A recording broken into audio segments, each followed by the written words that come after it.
Imagine a seemingly ordinary morning at one of the world's busiest airports. Thousands of people rush past each other, each with a story, a destination. Amidst that flow, a man walks with unusual calm, but that very composure, combined with the color of his skin, becomes the focal point of stares. Stares filled with suspicion. What causes a black man, dressed simply like many others, to attract such attention, especially from a police officer who believes he is just doing his job? It was a sunny May morning, yet the Chicago air still held a touch of chill. O'Hare International Airport buzzed, busy as usual. Planes took off, landed. Announcements echoed. The clatter of suitcase wheels sounded on the floor. In the luxurious VIP area, where first-class passengers relaxed while waiting, a man walked in. He was Marcus Ellison. A gray hoodie, dark jeans, tall, polite build. There was no sign of haste, no sign of worry. He simply walked past the entrance, without stopping to show his boarding pass or identification. Eyes began to turn towards him. The initial attention was fleeting, but then it lingered, shifting into curiosity, and quickly turning into suspicion. A woman softly whispered to her husband. A security guard glanced over with a wary look. Prejudice, like an invisible smoke, spread through the air. And then Officer Jack Warren was called. Jack was a seasoned airport police officer, a former veteran. He had a straightforward, sometimes harsh view of the world and its rules. In Jack's mind, certain molds were deeply set. When informed about a passenger acting suspiciously, his gaze immediately swept through the crowd and landed on Marcus. Acting suspiciously in his dictionary sometimes was spelled by skin color. Marcus was standing alone, phone pressed to his ear. He was talking professionally, with a touch of urgency but maintaining his calm. Jack approached, his steps decisive. His expression was stern, without a smile. "Hey, you!" Jack's voice was sharp. "Stop!" Marcus turned his head, slightly surprised. He held the phone away from his ear slightly. "Yes? What is it, officer?" "I'm on an important call." His tone was measured. "You are in a restricted area." Jack's voice was accusatory. "Show me your ID and boarding pass immediately." "I don't understand," Marcus replied. "I have the right to be here." "I am." "Papers." Jack cut him off, his voice louder, showing disdain. "No talking. Who do you think you are? Walking straight in here without being checked?" Marcus took a deep breath. He felt the clear disrespect and prejudice in Jack's words and attitude.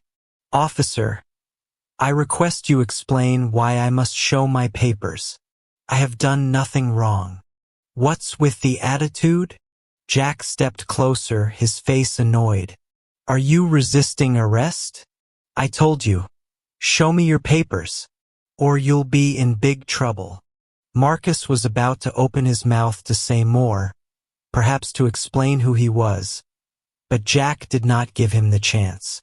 The crowd around began to gather and watch. Their eyes, a mix of curiosity, fear, and perhaps even silent agreement with Jack's actions. And then, the cold bite of metal tightened around Marcus's wrists. The dry, harsh click of handcuffs echoed, like a hasty verdict delivered in a public square. Marcus was arrested right in the middle of the crowd. He stood there, momentarily stunned. Then his eyes swept over the people around him. They drew back. The suspicion in their eyes had now turned into confirmation. "Oh, he must be trouble after all," they seemed to be thinking. Prejudice had won, at least in that moment. After the dramatic scene amidst the crowd, Marcus was taken to the airport's temporary holding room. It wasn't a real jail cell, just a small, bare room to keep people waiting for processing or dealing with minor issues. The air was stuffy, filled with the smell of disinfectant and isolation. Marcus sat on the cold metal chair. The handcuffs had been removed, but the marks remained, on his wrists and in his mind. His outward appearance was still remarkably calm. No yelling, no futile resistance. Only clear disappointment on his face. Jack stood outside the door, looking in through the small window. His face remained hard, self-satisfied. He believed he had done his job well, had stopped a threat that he had himself conjured. "I have requested to call my lawyer." Marcus's voice was low, directed towards the door. "That is my right. I also want the name and badge number of the officer who arrested me." Jack smirked. "A lawyer, huh? You think you're that important? Just sit tight. Someone will come talk to you." Marcus did not reply. He just closed his eyes, taking deep breaths. He was not going to waste energy on anger or argument right now. He needed to stay clear-headed. While Marcus patiently waited in the temporary holding room, another stream of information was moving through the internal systems of the airport and the airline. High-ranking staff at Freedom Air, the largest airline in the United States, were in a commotion. They had received news from airport security, unofficially at first, about an incident involving a passenger arrested in the VIP area. The initial information was unclear, just disruptive or acting suspiciously. But then the name Marcus Ellison was mentioned. The commotion turned into panic. Marcus Ellison was not just any passenger. He was the man who would officially take office as the new Chief Executive Officer, CEO, of Freedom Air next week. His launch event was meticulously planned. The media was ready. The future CEO being arrested at the airport of the very airline he was about to lead? It was a media nightmare. In Captain Miller's office, Jack's boss, a middle-aged man, his face was tense. He was on the phone, his voice slightly sharp. "What? Marcus Ellison? The guy who's about to be the CEO of Freedom Air? Jack Warren just arrested him? Why? Acting suspiciously? VIP area? Good heavens! What has Jack done?" Captain Miller hung up, his face aghast. He turned to look at Jack, who had just walked into the room with his initial self-satisfied look. "Jack, sit down. I need you to report everything about that incident just now. Every single detail." Captain Miller's voice was serious. Jack began recounting the events, his tone still suggesting he believed he was right. He described how Marcus walked in, how his attitude was difficult when he was asked for identification. "I just followed protocol, Captain," Jack stated. A black man, wearing a hoodie, walking straight into the VIP area without showing papers, looked suspicious. Captain Miller listened, his face growing darker by the moment. "Jack, do you know who you just arrested?" Jack looked genuinely surprised. "Who, sir? A disruptive passenger? Some kind of thug or something?" "Jack Warren." Captain Miller's voice was low and heavy. "You just handcuffed Marcus Ellison, the man who will be the new CEO of Freedom Air next week. The entire incident, including your statement about him looking suspicious and your attitude during the arrest, was recorded by the microphone on your chest." Jack froze. His face turned pale. All self-satisfaction vanished, replaced by panic. "What?" he mumbled, as if unable to believe his ears. "CEO? A person like him?" That last sentence, escaping Jack's mouth, was like an unconscious confession of his deep-seated prejudice. And that sentence, along with the entire conversation just had, was also recorded, becoming undeniable evidence of Jack Warren's blindness. The veil of truth began to lift, and the image revealed made many people flinch. To understand who Marcus Ellison is, one cannot just look at the present. We must go back in time to where he began. Marcus's past was not a red carpet or a path paved with flowers. It was a rugged road, full of stones, where willpower and resilience were the only luggage he carried. Marcus grew up in Atlanta, in a poor neighborhood, where the sound of police sirens and shouting were sometimes more familiar than birdsong. His father, a kind, hard-working man, was unjustly arrested for a crime he did not commit. That shock hit the family hard. His mother, a resilient woman, had to struggle, working multiple jobs at once, cleaning, waiting tables, anything she could to feed Marcus and his younger siblings. Marcus witnessed it all. He saw the injustice, his mother's hardship, the deprivation surrounding them. But he also saw something else: books. In that cramped house, old books were the only door that led him to another world. He immersed himself in studying, as a way to escape, as a way to find a better future not just for himself but for his family. Marcus was an excellent student. He had a big dream to fly, not just as a passenger but to command the sky, to pilot those giant machines. That dream seemed incredibly distant for a boy growing up in the projects. But Marcus did not give up. He applied for scholarships, studied diligently, and finally, thanks to extraordinary willpower and outstanding talent, he received a full scholarship to the prestigious Harvard University. Harvard was a different world, a place where people like him, from poor backgrounds and different skin colors, often had to try twice, 3 times as hard to prove themselves. Marcus was not afraid of hardship. He majored in economics, but his heart still yearned for the aviation industry. After graduating, he was not afraid to start from the lowest jobs in the industry. He was once a baggage handler at a small airport. He carried heavy bags, felt the fatigue of manual labor, but at the same time, he understood the industry better from the most basic level.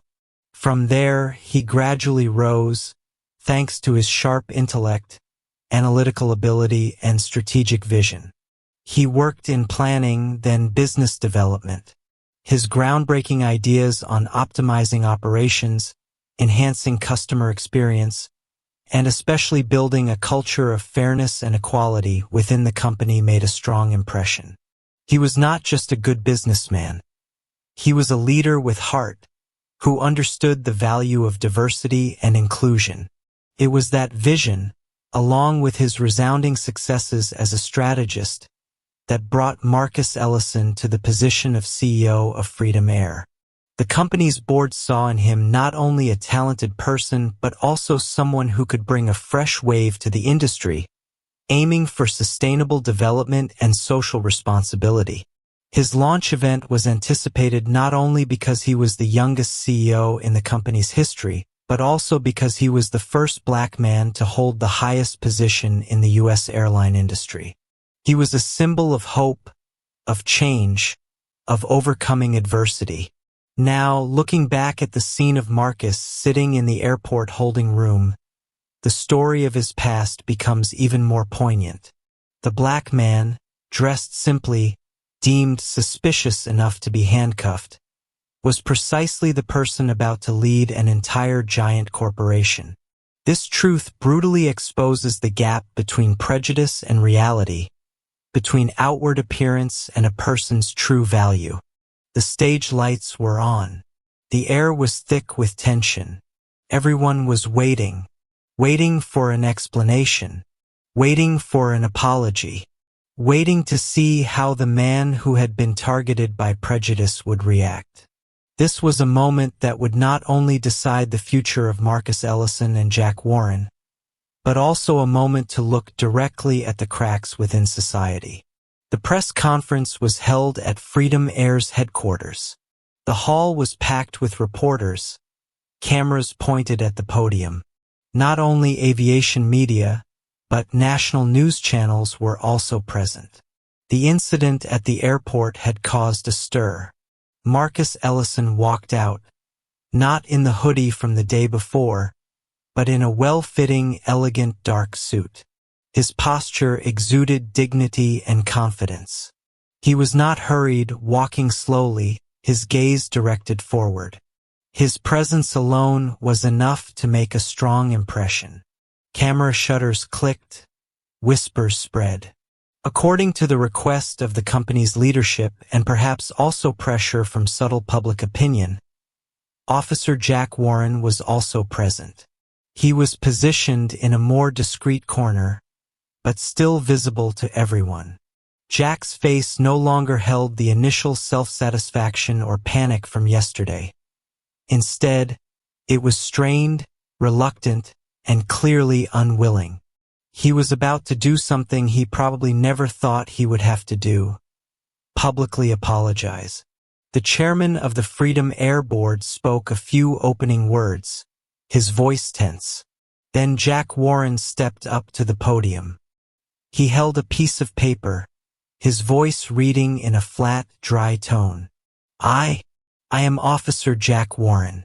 Regarding the incident that occurred yesterday morning at O'Hare International Airport, I acknowledge there was a mistake in the handling of the situation involving Mr. Marcus Ellison.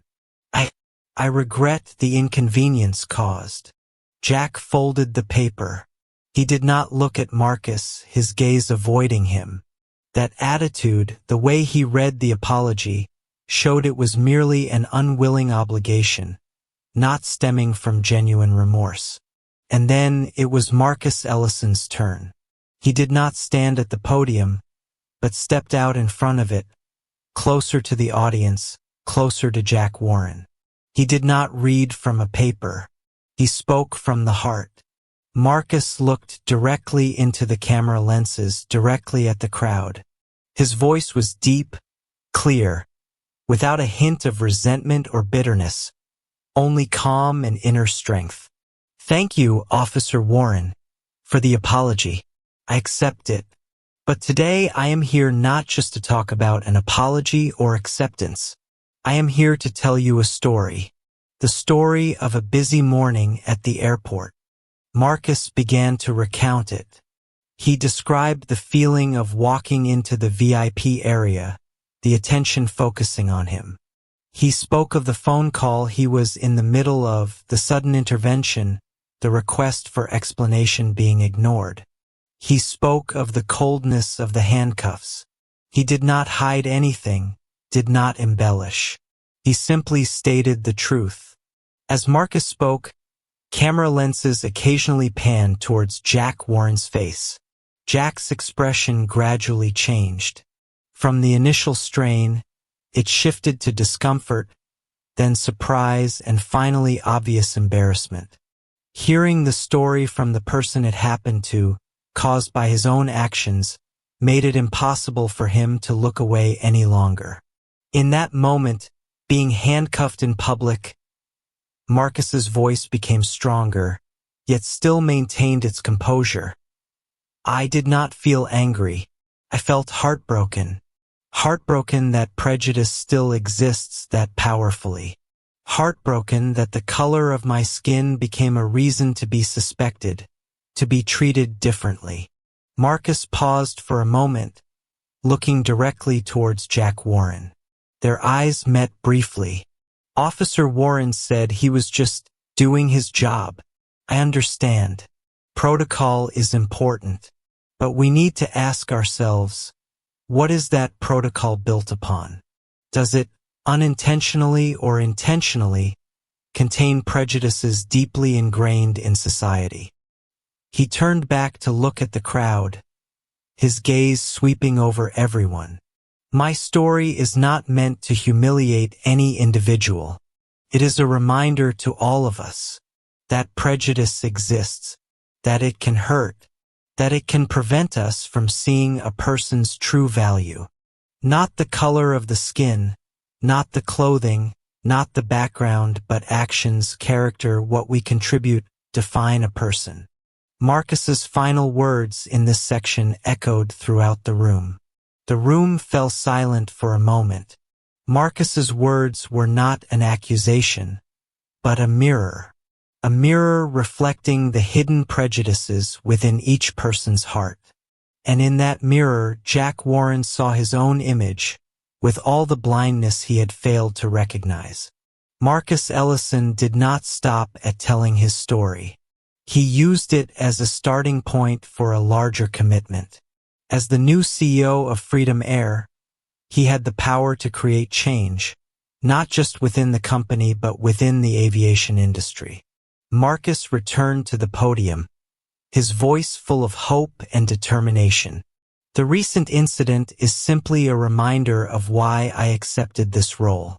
The aviation industry is about connecting the world, but have we truly connected everyone fairly?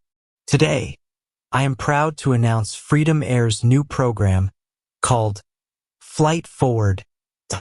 He began to explain the details of Flight Forward. This program was not just a social initiative. It was a business strategy.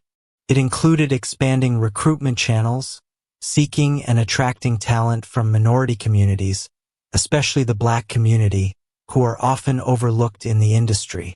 It included specialized training programs, scholarships for Black children who dream of a career in aviation, from pilots, engineers, technicians to senior management. We believe that diversity is not only morally right, but it is also strength, Marcus stated. When we have more different voices, different perspectives, we will make better decisions, serve our customers better, and build a more sustainable future for Freedom Air and for the entire industry. While Marcus spoke, Jack Warren still stood silently in the corner of the room. His eyes followed Marcus, no longer with the initial reluctance, but with complexity. In those eyes was surprise at the stature of the man he had judged, shame for his actions, and perhaps even a faint glimmer of hope for the possibility of change. Inner conflict was clearly visible on his strained face. The press conference concluded. The media swarmed around Marcus for interviews. He remained calm, answering clearly and with inspiration. Then he stepped down from the podium, walking through the crowd that surrounded him.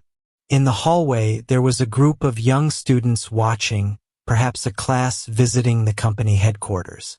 Among them, there was a young Black boy, wide-eyed, staring at Marcus with admiration. To the boy, Marcus was not just a CEO. He was a hero, someone who looked like him, who had stood up and said powerful things. Marcus walked past the group of students, but his eyes stopped at the boy. He noticed that gaze, a gaze full of hope and respect. Marcus smiled. It was a warm, genuine smile. He stopped, walked over to the boy. The boy was a little shy, but still kept his eyes on him. Marcus gently reached out and placed his hand on the boy's shoulder. A simple touch, but full of meaning. "You see," Marcus said softly, just enough for the boy to hear. "Never let anyone tell you that you cannot fly high. The sky belongs to all of us. Study hard, dream big, and just be you." The boy nodded, his eyes shining. A bright smile spread across his face.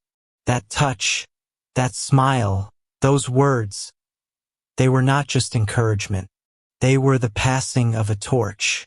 The torch of hope, of resilience, of self-belief. The torch that Marcus had carried throughout his life. And now, he was passing it to the next generation, to the children of color who looked up to him as living proof that nothing is impossible. Officer Jack Warren quietly witnessed that scene from a distance. Perhaps, for the first time, he saw Marcus not through the lens of prejudice, but through the eyes of one human being looking at another. He saw Marcus's past, his struggle, and now the future he was building. The price of prejudice is indeed high. It makes us miss out on wonderful people, inspiring stories, and even the opportunity to become better ourselves. When prejudice is awakened by truth, change can begin. And sometimes people need to be shocked to see how blind they have been. The story of Marcus Ellison and Officer Jack Warren is a reminder that justice and equality are not destinations, but an ongoing journey. A journey that requires the courage to admit mistakes, the empathy to understand others, and the will to build a better world, where the sky truly belongs to everyone. This story of Marcus Ellison's journey overcoming prejudice and building the future has come to a close. If this story touched your heart, if it made you reflect on the prejudices around you, please share it. And remember, on our channel, there are many other inspiring and meaningful stories waiting for you to discover. Be sure to subscribe and turn on notifications so you don't miss our next videos.